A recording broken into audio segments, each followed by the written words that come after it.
Welcome to another episode of Sunday Comics, and oh boy, this won't have any comics in it. I'm gonna discuss, primarily focus on the superhero cinematic universes that we have. Obviously, Marvel is the big one, the most successful. Its obvious rival would have been the DCEU, but boy, have they stumbled. And it's sad because I really wanted a strong one. I enjoyed the Marvel movies, some more than others, and I was really looking forward to the DC universe taking off, and it's just had quite a few stumbles. It starts with Man of Steel. Actually, the Green Lantern movie was supposed to start it, but that failed.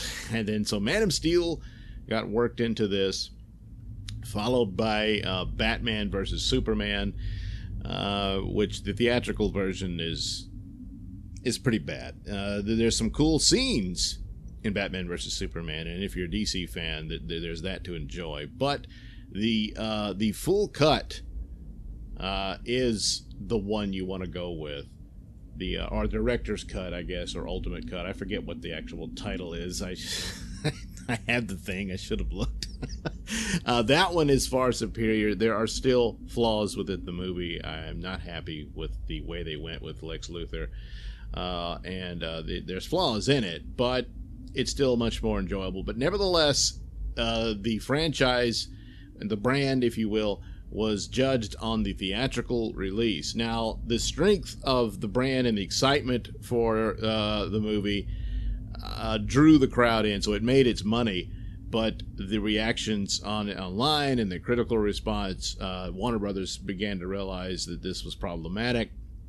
But they had already started on Justice League and Wonder Woman. Wonder Woman became a hit. There was a lot of hype for it. There was first female superhero and all that sort of thing, and that helped a lot, similar to kind of what helped Black Panther. But it was just a good movie. It was solid. And it's the best of what they produced. It doesn't have the flaws and the problems kind of hurting the other films that they produced. So this one was their big hit, and even the success of it probably caught them by surprise. But meanwhile, they had been reshuffling the deck here for their movies because Batman vs. Superman left a bad taste in people's mouths, and they were aware of this. And not just Batman vs. Superman, but Suicide Squad, which it is the absolute worst that they've done out of these movies. It starts off really good. It has a nice beginning, and then the rest of it is just, there's no story. It just falls apart, and it's absurd. It doesn't even, it's not even aware of its own parameters, where the team is formed on the idea that they would take on a rogue Superman. That team was never going to have anything or any chance to go up against Superman. The only one member who might have had a chance against him was Enchantress, and she ends up being the villain in the story. The rest of a crazy girl with a baseball bat, a guy who's a good marksman, another guy is good with boomerangs. El Diablo, he might have had a shot with Superman, maybe, I don't know, but Superman's invulnerable to fire. Of course, his fire's magic, so I don't know. Anyway, just not thought out, and so yeah, awful. And that one hurt bad, and it was a slap job. They rushed it into production, and it shows. And trying to catch up with Marvel, and to do in Batman vs. Superman what Marvel did in 4 years is not going to happen in one movie, but that's what they tried to do. So by the time Justice League comes and it's stumbling along, then there's the tragedy of Zack Snyder's family with his daughter passing away and all that stuff, and then Joss Whedon comes in, and we got what you got, which I liked the movie. Even though it's flawed, it's terribly flawed in the sense of, primarily, everyone talks about the saturation and the dumb jokes and stuff, which is true, and the mustache and Steppenwolf looking ridiculous. Not Steppenwolf's looks is not nearly as bad as the motive for him being there, which is everybody's scared because Superman's dead. Well, they weren't scared of the Black Death. They weren't scared of World War II. They weren't scared, all these things over the millennia since he was last on the planet. yeah, that doesn't work. The original idea that he was looking for the boxes to give him the power to go up against Darkseid was much better, but I guess they weren't sure about having any ideas about a future movie or something in it. I don't know what they were going with there, but they cut it down to 2 hours, and it just, there's all kinds of stories about why it went wrong. But it did, and it was devastating to the franchise and the brand. So now the next movie to come from this is Aquaman, and a lot hangs on Aquaman, and he has to do well. Well, we finally get to see the trailer. I'm not going to put it here because it's not mine, and you can go look for it. I assume you've seen it if you're watching a video like this. It looks good. The dialogue is kind of uninspired and repetitive. We've seen it before, formulaic and what have you. But it does fit his character as established in the Justice League. He's not the Aquaman that I've known in comic books and cartoons and whatnot. But I enjoyed him as they presented in Justice League. I think he would have been, Jason Momoa would have made a really great Lobo. But this is how it is. He's Aquaman, and so I'm looking forward to it. And Aquaman needs to do well. And even though it's not entirely fair, the Aquaman movie has to be on the same level as Wonder Woman as far as its excellence and achievement there, in order for people just to say it's good. And that's what he's up against.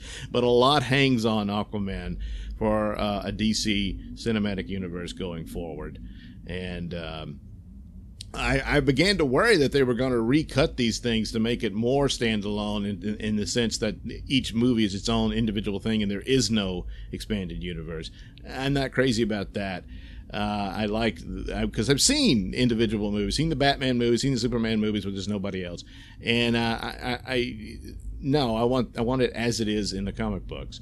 And so Aquaman is still there. This is taking place after Justice League, and so you get that story.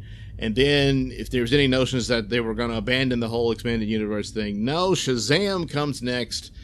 And that one, of course, described aptly as, the movie Big with superpowers. And that's exactly what it is. And it makes sense. That's pretty, even if you didn't want to, it's going to be that. Because that's what the story is. And so there's aspects of it that I liked. It's kind of predictable. I think I'm liking the Aquaman trailer more. The Shazam trailer, or Captain Marvel, the real Captain Marvel, some parts of it kind of look cheesy. The wizard, well, it's so darkened where you can't see him, but he kind of looks almost like a television version with cheap production values in it. I don't know. It just didn't look as good as I had hoped.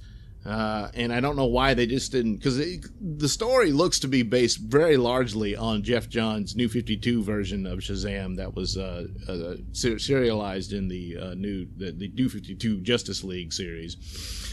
And I don't know why they just didn't set it up to where you could see the wizard as he was there, but I don't know, whatever. But it's probably a brief moment anyway. And so it works. Some of the comedic lines kind of work, and it fits in with the idea that it's a boy in a man's body and all this sort of thing. And but it's kind of the typical formulaic stuff you've seen. The bullies, diversity in comics videos, and then, oh look, it's the blonde and red-haired bullies. Yeah, that's the world we live in. So there they are doing that, and they're picking on the Freddie Freeman, who of course is lame. He has the crutch there, and then of course at some point he will get his powers as well. But it is. Plays out. These trailers don't tell me that these are going to be awful movies. They don't really tell me these are going to be great movies.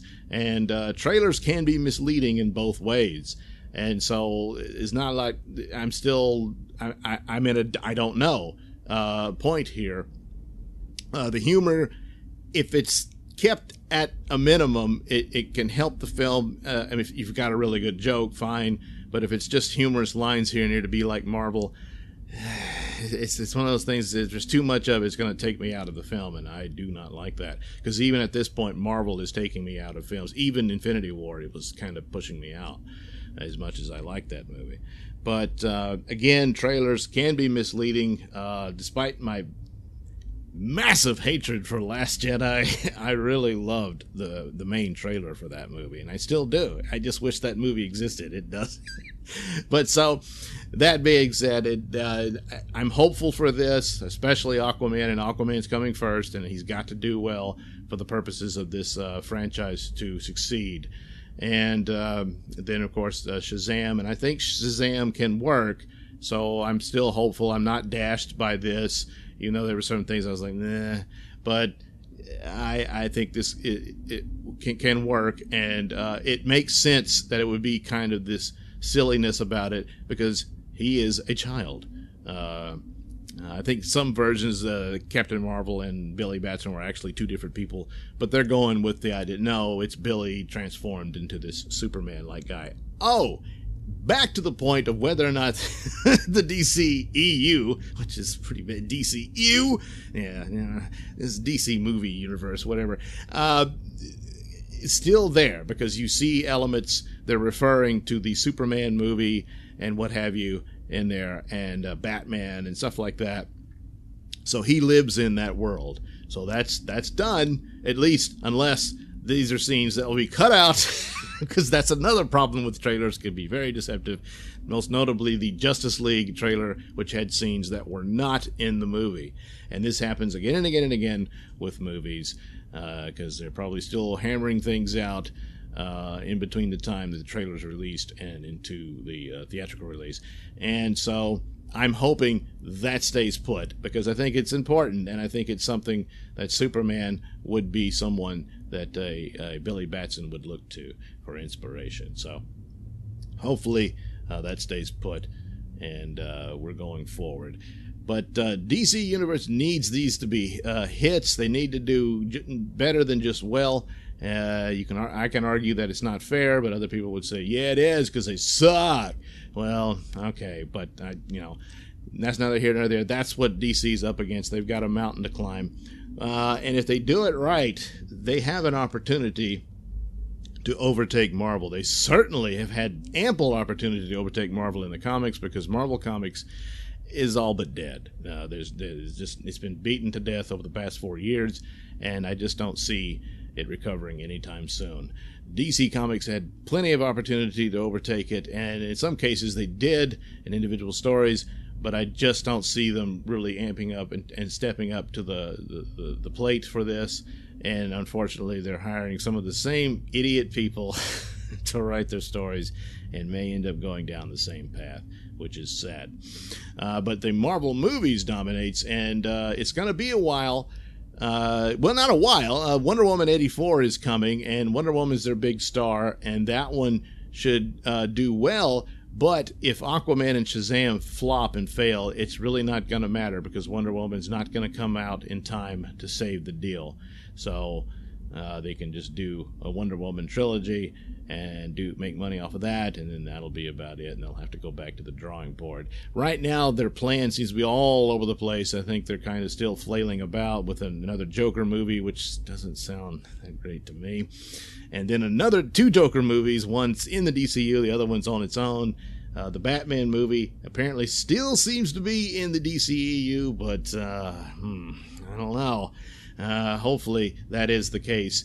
And but that would all depend on probably how these movies perform. So Wonder Woman can't come back in time to save it, and Wonder Woman is only one movie, 2 big flops, and that's gonna probably hurt the direction for it. And it's a shame, because Marvel, there could be some trouble here. They're coming to the end of their original group of superheroes, which I think will all maybe Thor will come back, but I think most of those, Iron Man and Captain America, those guys are going to be gone, and they're going to move on. And there's all this talk about, Captain Marvel, the Marvel Captain Marvel will be the new star, and I'm not optimistic about that. The character in the comics has a very convoluted story. I guess if they stick to the original bit where she gets DNA mixed in with the male Captain Marvel, whose name is actually Marvel or Marvel, which surprisingly, I was surprised he's actually been cast in the movie. So Jude Law, I believe, is playing the part. So they'll at least have that, and that's pretty interesting and good. But the rest of her story, I don't know. And they've abandoned, her original look and everything. So I don't know. Boy, it's too bad she didn't look like the statue version here. that would go a long way. Look, come on. What's the matter with idealized femininity? That's what superheroes are. All the men are. I don't look like Captain Marvel or Shazam or Superman, so should I not watch it? Anyway, and Brie Larson's a pretty girl. She could pull this off, I think, but instead she's wearing like a race car outfit or something. Whatever. But the idea that Miss Marvel, or Captain Marvel rather, was going to have the stature of Captain America or Iron Man, I don't know. Could she be the Wonder Woman of the Marvel universe? And I don't think so either, because Wonder Woman has this decades-long history of the established, superhero woman, and people have been wanting that movie for a long time, and they did it, and they did it well. And so I don't know. I'm not optimistic. And if they follow the path of the comic books, as this Captain Marvel character has been presented recently over the past 4 years, this isn't going to go very well. So this increases the opportunity that DC might have to overtake the movies when Marvel suddenly has a void. They've got Spider-Man for a while until he goes back to Sony, because I don't know how that works out. They've got Doctor Strange. Doctor Strange was a hit, but then again, you end up with the Wonder Woman situation. One superhero movie series is not going to save a whole franchise. So, could be an opportunity for DC to take charge, but I don't know. Yeah, I didn't like the Spider-Man movies. No, it's not for the race swapping. You could have left all those kids white, and it was still a terrible story. Spider-Man does not need a Knight Rider Spider-Man costume. Michael Keaton was good. He'll be back in the next one, apparently, and so that's good news for the sequel. But yeah, I wasn't crazy about that one. So that's Marvel for you. Meanwhile, right in the middle of the big San Diego Comic-Con, James Gunn poops the bed in a massive way. He decided to go out and be quite the finger pointer over Trump and whatnot and that sort of thing. And then so some right-wing guys decided, well, let's see what you talk about on Twitter. Oh, boy. So there were some homophobic jokes, apparently, anti-Semitic jokes and all that, but that was nothing compared to his apparent obsession with pedophile humor. And my first reaction was, well, nasty jokes is no reason to fire anybody, but it was more than one or two or a few. There was quite a bit. This is a tough one because I'm not for people getting fired over a comment or something like that. I can understand a company wanting them to apologize, make a statement like that and make amends. The company does have the right to fire, but in the case of Roseanne, I was against that. I didn't think she should have been fired. I thought the audience should have been allowed to decide whether or not they want to watch a show starring that woman.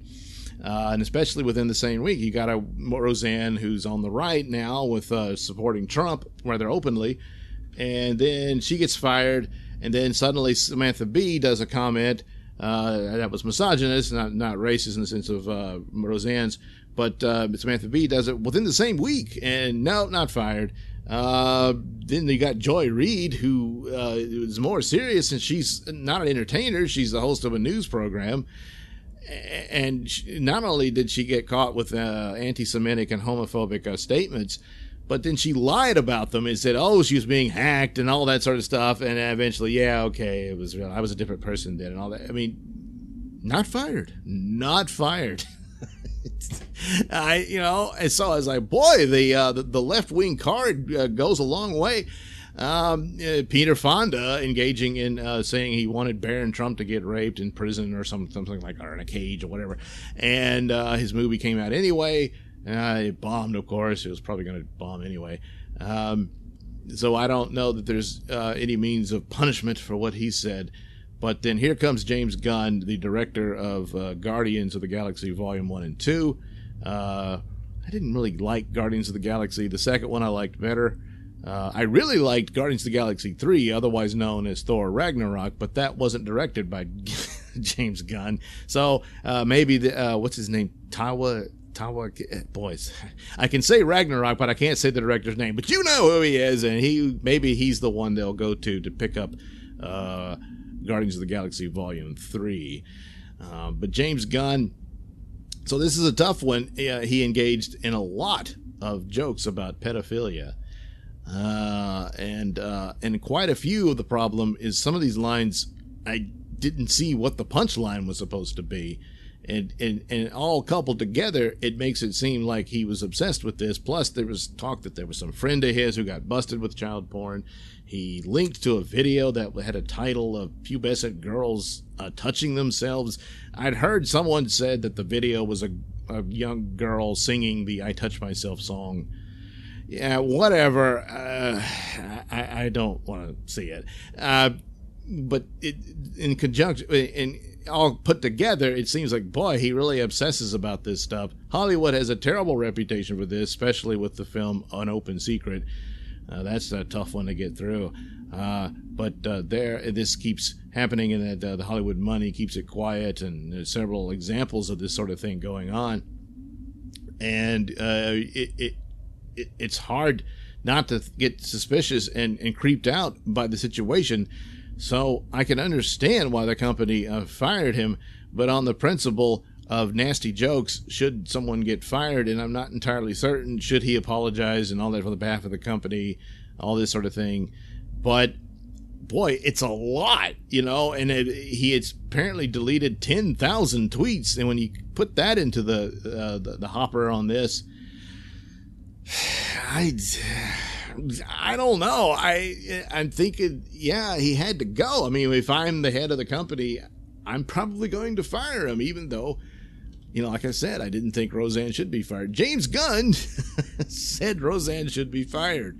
And so he said, yeah, I understand why Disney did it, so he agrees with it. But on the principle of speech and whatnot, God, it's just really tough. But there's no evidence of him committing any crimes or any of that thing. So shouldn't he have been given an opportunity to apologize for what he did, which he did, and he said, yeah, I used to be in humor that I thought it was funny just because it was shocking, which I guess would go to explain some of these statements that are just disgusting. They're horrible.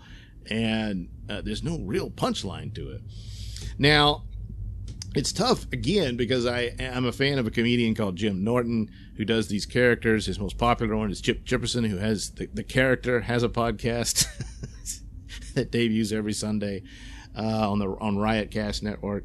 But another character he does is a character called Uncle Paul, who is quite clearly a pedophile. And the whole bit of the humor is how gross and creepy he is, rather than can't think of any bits where he actually made fun of children in that sense. But pedophilia is probably the absolute worst. There's scenarios where you could forgive a murderer, but not a pedophile. And it's so frightening for parents, and and sometimes maybe exaggerated to how many are there and all this sort of thing. But considering stories coming out of Hollywood, and then this sort of thing happens, and from a guy who loved to lord it over people and judge them and joined in on outrage mobs when it's for political purposes against people on the right, there is some, well, boy, it bit you on the ass, didn't it? So there is some kind of justice in the case of that. But on the principle of somebody said something stupid or nasty, should they be fired? I would say no, but this isn't just something. He did it quite a lot, and there's probably some we didn't even see, because 10,000 tweets, boy, that's a lot. So it probably could be worse than we thought. Now, this is another thing about jumping the gun on this. No pun intended. The story is still fresh and new as far as this, because it's funny, he was tweeting this, but no one noticed it until now, because he was trying to do the same thing to others. And then so people, well, let's see what you got. And oh boy. So there may be down the road, maybe there is something to this. Maybe he's into this sort of thing. Don't know. It's a creepy factor, and it's a tough call. And because, like I said, my initial reaction is, no, you don't get fired over dumb jokes or nasty jokes or whatever. But 10,000? Yeah, probably gonna have to do that. Probably gonna have to fire the guy. So there you go. Oh boy, what a nasty state, and not the best way to say, hey DC, here's your chance to take over the movie audience for superhero movies going forward. But that's where we are this week, and with San Diego Comic-Con and the two franchises duking it out in the theaters, and an unfortunate incident with one of their directors. And it's all very sad. Like I said, I wasn't a fan of the Guardians of the Galaxy movies. I did enjoy the remake of Dawn of the Dead, which James Gunn did write. And to me, it's probably one of the best zombie movies ever made. Far superior to the original. I know that's blasphemy to some people, but no, it is far superior to the original. Well, Night of the Living Dead is far superior to the original as well. So anyway, that's getting off topic. So there it is. There's this rather kind of sad situation. Some amount of hope for DCEU, regardless of Marvel's troubles and James Gunn and all that. So Aquaman, you got to do well, and Shazam, of course, but Aquaman, I think, is more important since it's first, and it picks up pieces after Justice League. And so all the best and hope for Aquaman. It does look good, and hopefully the attempt at Marvel humor is at a minimum, and we get a good rollicking adventure of Aquaman. So there we go. Thank you for watching and listening. I'm sorry I droned on for so long, but hey, glad you're here, glad you hung out. Why not like and subscribe? Look at that link description below for links to my mini stores that have plenty of goodies just for you.